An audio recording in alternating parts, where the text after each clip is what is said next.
Creta Seltos की नींद उड़ाने के लिए इतना ही काफ़ी है कि ग्रैंड विटारा की प्राइसिंग कॉम्पिटिटिव सी लग रही है। वैसे यह हाईराइडर के लिए भी शायद खुली झंडी है कि आप आगे बढ़ जाओ, यानी शायद मारुति से कुछ गलतियां हो गई हैं इसकी प्राइसिंग में। यही समझते हैं इस वीडियो में और यह भी समझते हैं कॉम्पिटिटर पर कितनी भारी पड़ेगी ग्रैंड विटारा। मैं हूं आपका होस्ट अमित और आप देख रहे हैं आस्क कार गुरु। शुरुआत करते हैं पहले ये बात समझने से कि यह कार टोटली तो डिजाइन ऑलमोस्ट देख कर लगता है कि मारुति के ऊपर हुई है, क्योंकि यह टेक प्लेटफॉर्म पर डिजाइन है। ऊपर से सारे पार्ट्स, ऑलमोस्ट सारे पार्ट्स वही हैं जो हम ब्रेजा XL6 में ऑलरेडी देख चुके हैं, जिससे पता चलता है कि यह एक्चुअल में पूरा product Maruti Suzuki sourced product है। भले इसकी फैक्ट्री टोयोटा हो, लेकिन एक्चुअल में यह सुजुकी प्रोडक्ट ही लगता है। लेकिन प्राइसिंग की बात आती है तो लगता है सुजुकी से गलती हो गई है। उन्होंने पूरी तरह वॉकओवर दे दिया है टोयोटा को कि वह अच्छे प्रोडक्ट को अच्छे ढंग से बेच सके। हालांकि प्राइसिंग लोअर वेरिएंट की इन्होंने पहले अनाउंस की है, जबकि टॉप वेरिएंट की प्राइसिंग टोयोटा ने पहले अनाउंस की थी। पहले समझते हैं प्राइसिंग क्या है, फिर कॉम्पिटिटर की बातें करेंगे। प्राइसिंग जो कि मैनुअल वेरिएंट है और 1.5 लीटर इंजन के साथ आता है, वही जिसे आप माइल्ड हाइब्रिड या स्मार्ट हाइब्रिड कह के बुलाते हैं। सिग्मा 10,45,000 रुपीज कीमत है उसकी, जबकि डेल्टा वेरिएंट की कीमत है 11,90,000 रुपीज। और अगर हम बात करें इसके जीटा वेरिएंट की, उसकी प्राइसिंग है जीटा और जीटा प्लस 13,89,000 रुपीज, और जो कि अल्फा है और उसकी प्राइसिंग है 15,39,000 रुपीज। डुअल टोन में भी ऑप्शन उपलब्ध है अल्फा वेरिएंट के साथ 1555 में, यानी थोड़ी कीमत और ज्यादा हो जाती है। इसका वैल्यू फॉर मनी वेरिएंट कौन सा रहेगा ये बताऊंगा बाद में। अब बात करते हैं ऑटोमेटिक किसके साथ उपलब्ध है। तो मारुति सुजुकी ने ऑटोमेटिक 3 वेरिएंट के साथ दिया है अपने स्मार्ट हाइब्रिड या माइल्ड हाइब्रिड पैक में। डेल्टा 13,40,000 रुपीज, दूसरा वेरिएंट है जीटा 15,39,000 रुपीज, और तीसरा वेरिएंट है जो टॉप वेरिएंट है अल्फा प्लस 16,89,000 रुपीज, जबकि इसके डुअल टोन मॉडल की कीमत है 17,05,000 रुपीज, ऑलमोस्ट 16,000 रुपीज ज्यादा। ऑल ग्रिप यानी ऑल व्हील ड्राइव वेरिएंट, जो कि इस सेगमेंट में कोई भी मैन्युफैक्चर नहीं दे रहा है, 16,89,000 रुपीज, और ये केवल एक ही वेरिएंट के साथ आ रहा है, वह है अल्फा, और इसका जो कि डुअल टोन है वह 17,05,000 रुपीज का है। यानी अगर आपको ऑल व्हील ड्राइव सेटअप चाहिए तो यह एक लौता ही ऑप्शन है।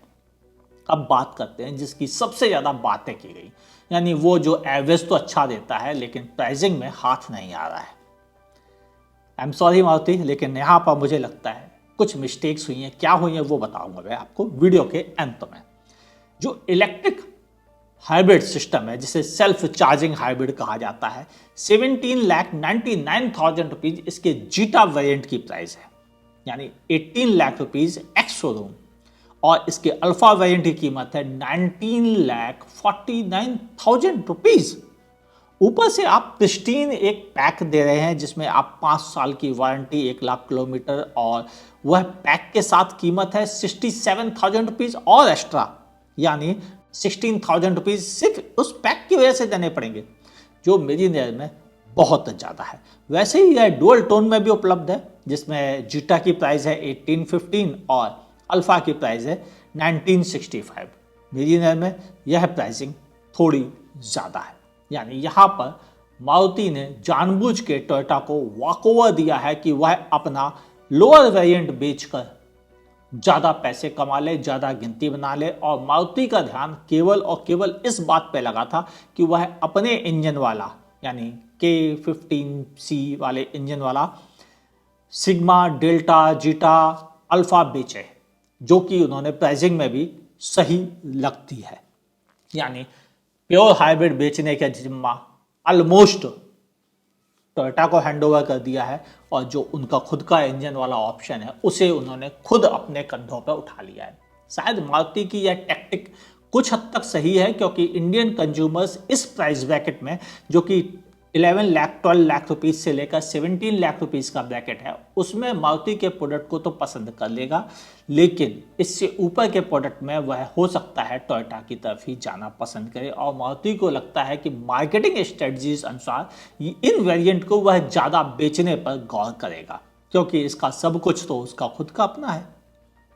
बाकी ऑटोमेटिक वेरिएंट मेरी नज़र में ज़्यादा अच्छी डील है उनके हिसाब से। और उसकी प्राइसिंग की बात की जाए तो मेरे हिसाब से इसका टॉप वेरिएंट जो है वही सबसे ज़्यादा अच्छा वेरिएंट है 1689 लाख रुपीज़ में।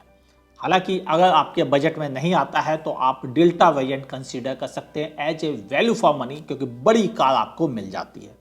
तो वैल्यू फॉर मनी के तौर पे ऑटोमेटिक में आप डेल्टा कंसीडर कर सकते हैं, और अच्छे प्रोडक्ट के तौर पर टॉप एंड वेरिएंट अल्फा 1689 वाला रहेगा। अब बात करें मैनुअल के लिए, जो कि मारुति जिस पर सबसे बड़ा दांव खेल रहा है, उसका सबसे बेहतरीन वेरिएंट मेरी नज़र में जीटा ही है 1389 का, जिसमें ज़रूरत के सभी फीचर्स भी उपलब्ध हैं और साथ ही आपको बहुत ज़्यादा कीमत भी नहीं पे करनी पड़ती, क्योंकि टॉप एंड वेरिएंट के लिए आपको एडिशनली 1,50,000 रुपीज़ पे करने पड़ रहे हैं। मेरी नज़र में जीटा सबसे अच्छा वेरिएंट है, लेकिन बहुत से इंडियन कंज्यूमर्स के लिए डेल्टा भी एक अच्छा ऑप्शन हो जाएगा, क्योंकि वह 12 lakh rupees ex showroom price है, यानी 13 लाख 20 और 40,000 के बीच में आप उसे घर ला सकते हैं। और इस प्राइस में जब भारतीय बाजार में XUV 300, नेक्सॉन, ब्रेजा मिल रही हो, तो डेल्टा ग्रैंड विटारा कहीं ज़्यादा बेटर डील हो जाती है। तो मेरे हिसाब से डेल्टा को सबसे ज़्यादा बिकना चाहिए, लेकिन वैल्यू फॉर मनी वेरिएंट अभी भी जीटा ही रहेगा मैनुअल में। बात करें ऑल व्हील ड्राइव का, कोई कॉम्पिटिटर नहीं, इकलौता मैदान में है, अकेले ही जीत आएगा। ना तो सेल्टॉस, ना ही क्रेटा, ना ही आस्टर, ना ही टाइगुन, ना ही कुशाक, कोई भी कार ऑल व्हील ड्राइव के साथ आती है तो मारुति की यह ऑल ग्रिप टेक्नोलॉजी वाला all wheel drive setup 16,89,000 rupees इकलौता है। और जब इकलौता है, अकेले ही दौड़ेगा तो यही जीतेगा, तो कोई ऑप्शन नहीं है। मेरे हिसाब से ये अच्छी डील लग भी रही है ऑल व्हील ड्राइव के तौर पर, क्योंकि इस सेगमेंट में, जो कि BSUV का सेगमेंट है, इसमें अभी भी कोई ऑल व्हील ड्राइव अवेलेबल नहीं है। किसी ज़माने में यहाँ पर डस्टर आती थी, लेकिन उसे भी बंद हुए अब 3 साल हो रहे हैं उस ऑल व्हील ड्राइव को। हाँ, डस्टर नहीं। बढ़े टॉप एंड वेरिएंट, जो कि एक्चुअल हाइब्रिड है, जो कि 27-28 किलोमीटर एवरेज देने की बातें हो रही हैं और 24 किलोमीटर तक का एवरेज आप आसानी से पा सकते हैं, उसकी प्राइसिंग आई है। उसमें मेरी नज़र में मारुति के पास वैल्यू फॉर मनी तो कुछ है ही नहीं। सॉरी, यहाँ पर टोयोटा को आपने जानबूझ के वॉकओवर दिया है। उनको एक लोअर वेरिएंट देकर आपने उनके हाथ में पूरी पलटन पहुंचा दी है, और अपने प्रोडक्ट की प्राइसिंग ज़्यादा रख के भी आपने उनको वॉकओवर दिया है, जबकि उनकी प्राइसिंग काफ़ी कम है। मेरी नज़र में यहाँ पर फिर भी किसी को अगर सिर्फ मारुति के उस लुक की तरफ जाना है, जो कि ग्रैंड विटारा में ज़्यादा बेटर है हाई राइडर के मुकाबले, तो मेरे नज़र में सिर्फ और सिर्फ अल्फा वेरिएंट, जो कि फुल्ली पैक्ड वेरिएंट है, वही अच्छा वेरिएंट कहलाएगा। और उसमें डुअल टोन और फिर ऊपर से प्रिस्टीन पैक लेके अगर आप जोड़ने बैठेंगे तो almost 20 lakh 30,000 rupees 32,000 rupees ex showroom price हो जाती है उस वेरिएंट की, और यह ऑन रोड पड़ेगा 24 लाख रुपीज़ का। सिर्फ और सिर्फ अगर आपको डीजल की ज़रूरत महसूस हो रही थी और आपको एक ऐसी कार चाहिए जो डीजल का सब्स्टिट्यूट हो, शानदार हो, चलाने में भी अच्छी हो, हाईली टेक्नोलॉजी वाला प्रोडक्ट हो, तभी इसे कंसीडर किया जाना चाहिए। ऐसे हालात में मेरी नज़र में अगर किसी को एक्चुअल में हाइब्रिड खरीदना है तो शायद हाई राइडर ज़्यादा बेटर डील बन जाता है, लेकिन बाकी तीनों के लिए मारुति ही जिंदाबाद। कॉम्पिटिटर वाइज अगर बात की जाए तो आपको अगर क्रेटा के लोअर वेरिएंट खरीदने का मन था, जैसे EX, E और ये इस तरह के जो छोटे वेरिएंट एग्जीक्यूटिव, तो मेरी नज़र में उसके मुकाबले ग्रैंड विटारा का डेल्टा वेरिएंट ज़्यादा बेटर डील है। सेल्टॉस के HT के वेरिएंट के ऊपर के वेरिएंट को छोड़कर डेल्टा वेरिएंट ग्रैंड विटारा का ज़्यादा बेटर डील है। आस्टर एक ऐसा है जो एक्चुअल में कॉम्पीट कर रहा है ग्रैंड विटारा के साथ में, लेकिन बहुत से लोगों को एमजी के ऊपर अगर ट्रस्ट नहीं है, जबकि एमजी कहीं बेहतर प्रोडक्ट बना रहा है इस समय, तो फिर वह इसके साथ जा सकते हैं आइदर एमजी की आस्टर। यहाँ भी काफ़ी अच्छी डील कही जा सकती है। अगर आप सिटी में ज़्यादा रहते हैं वहाँ पर ये ज़्यादा बेटर डील आपके लिए रहेगी। अब बात अगर की जाए कि ऑटोमेटिक में, तो ऑटोमेटिक में मेरा मानना है कि सब कुछ मारुति ने अपने हाथ में कर लिया है, किसी के लिए कुछ भी नहीं छोड़ा है। चाहे वह क्रेटा हो, चाहे वह सेल्टॉस हो, चाहे वह टाइगन हो, चाहे वह कुशाक हो, दोनों ही सभी कंडीशंस में इनका delta variant really value for money pack के साथ में है और अल्फा वेरिएंट भी 1689 में बहुत अच्छे पैकेज के साथ में है। यानी मारुति ने मैनुअल और ऑटोमेटिक जो कि उसके अपने प्रोडक्ट है उनके थ्रू पूरे मार्केट पर पकड़ बनाने की कोशिश की है, ताकि ज़्यादा रॉयल्टी टोयोटा को पे ना करनी पड़े। शायद यही पॉलिसी थी उनकी। उस हिसाब से प्राइसिंग मुझे ठीक ठीक लग रही है। बस शिकायत तो वही असली हाइब्रिड सेटअप के साथ है। जब आपने असली हाइब्रिड सेटअप दिया तो उसकी प्राइसिंग भी जस्टिफाइड रखनी चाहिए थी, या फिर आपको सिग्मा और डेल्टा वेरिएंट के साथ भी उनको देना चाहिए था, ताकि मारुति के पास एटलीस्ट सिर्फ कहने के लिए प्योर हाइब्रिड ना रहे, खरीदने के लिए भी प्योर हाइब्रिड होना चाहिए। आपकी ओपिनियन क्या है नीचे कमेंट सेक्शन में लिखना ना भूलिएगा। कल मुझे लाइव टेलीकास्ट में बहुत सारे सवाल आए थे कि क्या करना चाहिए। उम्मीद है उन सबको इस वीडियो से रिप्लाई मिल गया होगा। हाँ, इन सभी कारों के रिव्यू ऑलरेडी मेरे चैनल पर उपलब्ध है।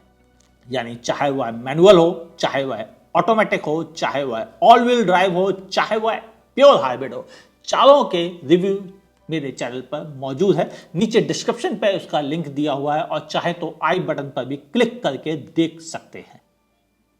ये इन्फॉर्मेशन अच्छी लगी हो तो लाइक का बटन दबाइए, नहीं पसंद आई डिसलाइक का बटन दबाइए। लेकिन प्राइस मैंने तय नहीं की है तो तब भी चाहो तो मुझे गुनाहगार साबित कर सकते हो, कोई एतराज नहीं। लेकिन हाँ, इसके गुनाहगार शायद मारुति खुद होगी। आपको ये वीडियो अच्छा लगा हो तो नीचे कमेंट सेक्शन में लिखिए और दोस्तों के साथ शेयर कीजिए, क्योंकि मैनुअल और ऑटोमेटिक की प्राइसिंग रियली ठीक है।